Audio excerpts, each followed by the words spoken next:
So I have a smudge on my camera. Okay. And then we just go like that. Hey, there you go.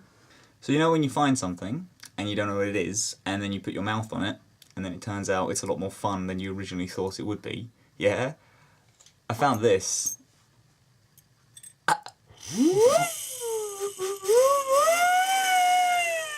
You're probably wondering, hey Matt, where'd you find it? On the floor, outside of my house. Immediately, I put my mouth on it, because you do, don't you? And then... I'm going to read you a section of Shrek 2. It has sound things, so don't worry, you're going to be fully immersed in it. The king knows he must get rid of Shrek.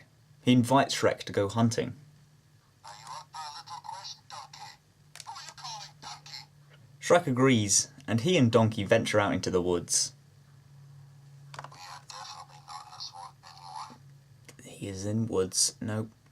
Suddenly a creature jumps out at them. "Fear me, if you dare," warns a mysterious creature.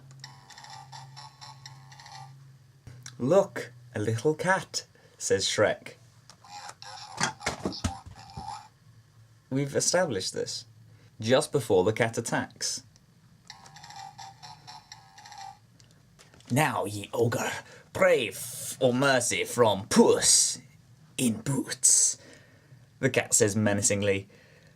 But then he begins to choke. He drops his sword and coughs violently. He's turning into a zombie. It never ends well. He has a hairball. Okay.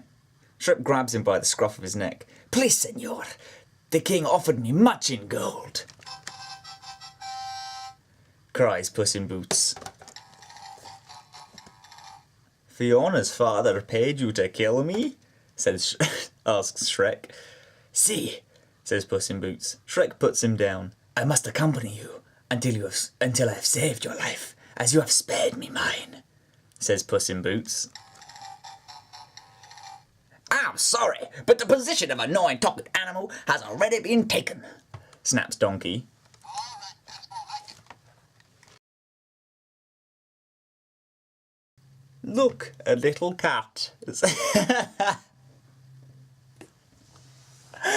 Oh my god, I made myself laugh. "Look at Look, a little cat," says